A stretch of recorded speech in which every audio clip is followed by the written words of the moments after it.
Good morning, class. Welcome to another read aloud. Today we are on chapter 12. So yesterday we just saw the fight begin on Stable Hill, and the Narnians are quite hopelessly outnumbered. And so even though they fought the Clormans back very valiantly, it's not looking good. So we're going to see what happens to them now that the reinforcements for the Clormans have arrived. So this is chapter 12, Through the Stable Door. Jill ought to have been back at the White Rock already, but she'd quite forgotten that part of her orders in the excitement of watching the fight. Now she remembered. She turned at once and ran to it, and arrived there barely a second before the others. It thus happened that all of them for a moment had their backs to the enemy. They all wheeled round the moment they had reached it. A terrible sight met their eyes. A Clorman was running towards the stable door, carrying something that kicked and struggled. As he came between them and the fire, they could see clearly both the shape of the man and the shape of what he carried. It was Eustace. Tyrion and the unicorn rushed out to rescue him, but the Clorman was now far nearer to the door than they. Before they had covered half the distance, he had flung Eustace in and shut the door on him. Half a dozen more Clormans had run up behind him. They formed a line in the open space before the stable. There was no getting at it now. Even then, Jill remembered to keep her face turned aside, well away from her bow. "Even if I can't stop blubbering, I won't get my string wet," she said. "Wear arrows," said Poggin suddenly. Everyone ducked and pulled his helmet well over his nose. The dogs crouched behind, but though a few arrows came their way, it soon became clear that they were not being shot at. Griffel and his dwarfs were at their archery again. This time they were coolly shooting at the Clormans. "Keep it up, boys," came Griffel's voice. "All together. Carefully. We don't want any darkies any more than we want monkeys or lions or kings. The dwarfs are for the dwarfs." Whatever else you may say about dwarfs, no one can say they aren't brave.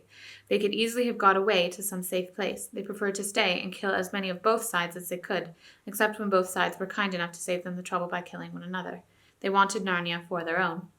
What perhaps they had not taken into account was that the Clormans were mail-clad, and the horses had had no protection. Also, the Clormans had a leader.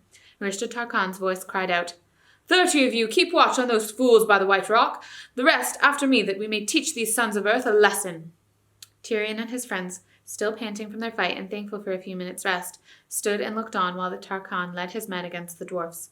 It was a strange scene by now. The fire had sunk lower, the light it gave was now less, and of a darker red. As far as one could see, the whole place of assembly was now empty except for the dwarfs and the Clormans.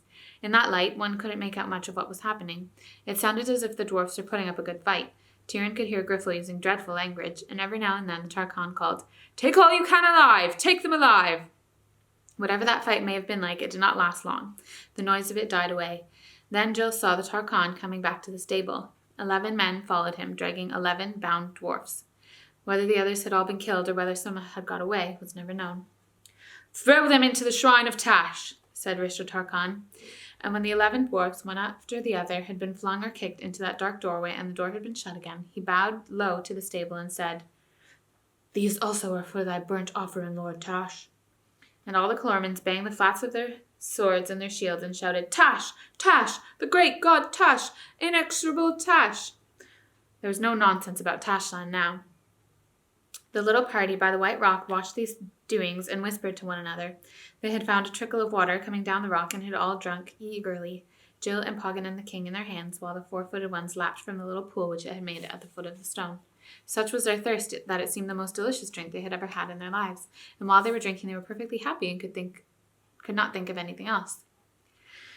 "I feel in my bones," said Poggin, "that we shall all, one by one, pass through that door before morning. I can think of 100 deaths I would rather have died." "It is indeed a grim door," said Tyrion. "It is more like a mouth." "Oh, can't we do anything to stop it?" said Jill in a shaken voice. "Nay, fair friend," said Jewel, nosing her gently. "It may be for us the door to Aslan's country, and we shall sup at his table tonight." Rishta Tarkan turned his back on the stable and walked slowly to a place in front of the White Rock. "Hearken," he said. "If the boar and the dogs and the unicorn will come over to me and put themselves in my mercy, their lives shall be spared. The boar shall go to a cage in the Tisrock's garden, the dogs to the Tisrock's kennels, and the unicorn, when I have sawn his horn off, shall draw a cart. But the eagle, the children, and he who was the king shall be offered to Tash this night." The only answer was growls. "Get on, warriors," said the Tarkan. "Kill the beasts, but take the 2-legged ones alive." And then the last battle of the last king of Narnia began. What made it hopeless, even apart from the numbers of the enemy, was the spears.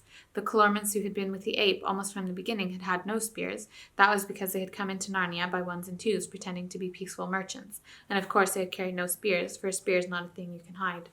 The new ones must have come in later, after the ape was already strong and they could march openly. The spears made all the difference. With a long spear you can kill a boar before you are in reach of his tusks, and a unicorn before you are in reach of his horn, if you are very quick and keep your head.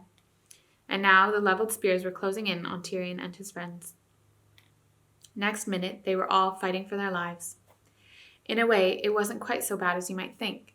When you were using every muscle to the full, ducking under a spear point here and leaping over it there, lunging forward, drawing back, wheeling around, you haven't much time to feel either frightened or sad.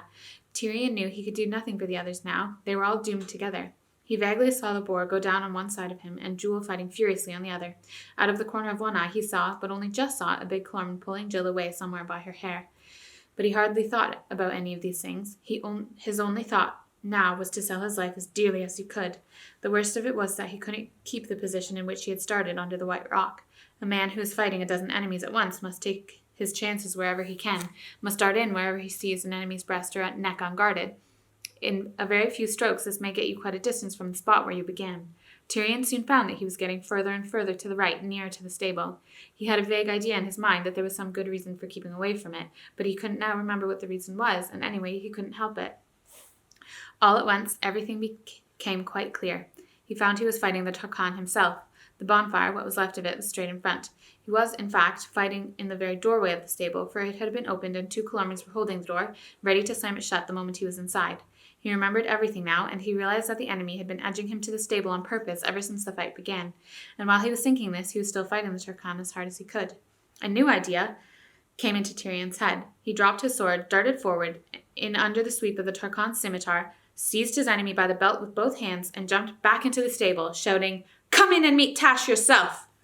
There was a deafening noise. As when the ape had been flung in, the earth shook and there was a blinding light. The Calormans outside screamed, "Tash! Tash!" and banged the door. If Tash wanted their own captain, Tash must have him. If, at any rate, did not want to meet Tash. For a moment or two, Tyrion did not know where he was, or even who he was. Then he steadied himself, blinked, and looked around. It was not dark inside the stable as he had expected. He was in strong light. That was why he was blinking. He turned to look at Rishta Tarkhan, but Rishta was not looking at him. Rishta gave a great wail and pointed, then put his hands before his face and fell flat, face downwards on the ground. Tyrion looked in the direction where the Tarkhan had pointed, and then he understood. A terrible figure was coming towards them. It was far smaller than the shape they had seen from the tower, though still much bigger than a man, and it was the same. It had a vulture's head and 4 arms. Its beak was open and its eyes blazed. A croaking voice came from its beak. "Thou hast called me into Narnia, Rishta Tarkhan. Here I am. What hast thou to say?" But the Tarkhan neither lifted his face from the ground nor said a word. He was shaking like a man with a bad hiccup. He was brave enough in battle, but half his courage had left him earlier that night when he first began to suspect that there might be a real Tash. The rest of it had left him now. With a sudden jerk, like a hen stooping to pick up a worm, Tash pounced on the miserable Rishta and tucked him under the upper of his 2 right arms. Then Tash turned his head sideways to fix Tyrion with one of his terrible eyes, for of course, having a bird's head, he couldn't look at you straight. But immediately, from behind Tash, strong and calm as the summer sea, a voice said, "Begone, monster, and take your lawful prey to your own place, in the name of Aslan and Aslan's great father, the Emperor over the sea." The hideous creature vanished, with the Tarkhan still under its arm, and Tyrion turned to see who had spoken, and what he saw set his heart beating as it had never beaten in any fight. 7 kings and queens stood before him, all with crowns on their heads and all in glittering clothes. But the kings wore fine mail as well and had their swords drawn in their hands. Tyrion bowed courteously and was about to speak when the youngest of the queens laughed. He stared hard at her face and then gasped with amazement, for he knew her. It was Jill, but not Jill as he had last seen her, with her face all dirt and tears and an old drill dress half slipping off one shoulder. Now she looked cool and fresh as if she had just come from bathing. And at first he thought she looked older, but then didn't. He could never make up his mind on that point. And then he saw that the youngest of the kings was Eustace, but he also was changed as Jill was changed. Tyrion suddenly felt awkward about coming among these people with the blood and dust and sweat of a battle still on him. Next moment, he realized that he was not in that state at all. He was fresh and cool and clean, and dressed in such clothes as he would have worn for a great feast at Cair Paravel. But in Narnia, your good clothes were never your uncomfortable ones. They knew how to make things that felt beautiful as well as looking beautiful in Narnia. And there was no such thing as starch or flannel or elastic to be found from one end of the country to the other. "Sire," said Jill, coming forward and making a beautiful curtsy, "let me make you known to Peter the High King over all kings in Narnia." Tirian had no need to ask which was the High King, for he remembered his face, though here it was far nobler from his dream. He stepped forward, sank on one knee, and kissed Peter's hand. "High King," he said, "you are welcome to me." And the High King raised him and kissed him on both cheeks as a High King should. Then he led him to the eldest of the queens, but even she was not old, and there were no grey hairs on her head and no wrinkles on her cheek, and said, "Sir, this is that Lady Polly who came into Narnia on the first day when Aslan made the trees grow and the beasts talk." He brought him next to a man whose golden beard flowed over his breast and whose face was full of wisdom. "And this," he said, "is the Lord Diggory, who was with her on that day. And this is my brother, King Edmund. And this is my sister, the Queen Lucy." "Sir," said Tirian when he had greeted all these, "if I have read the chronicle aright, there should be another. Has not your majesty two sisters? Where is Queen Susan?" "My sister Susan," answered Peter shortly and gravely, "is no longer a friend of Narnia." "Yes," said Eustace, "and whenever you've tried to get her to come and talk about Narnia or anything about Narnia, she says, 'What wonderful memories you have. Fancy you're still thinking about all those funny games we used to play when we were children.'" "Oh, Susan," said Jill, "she's interested in nothing nowadays except nylons and lipstick and invitations. She always was a jolly sight too keen on being grown up." "Grown up, indeed," said the Lady Polly. "I wish she would grow up. She wasted all her school time wanting to be the age she is now, and she'll waste all the rest of her life trying to stay at that age.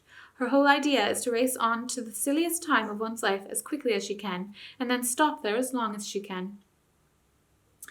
"Well, don't let's talk about that now," said Peter. "Look, here are lovely fruit trees. Let us taste them."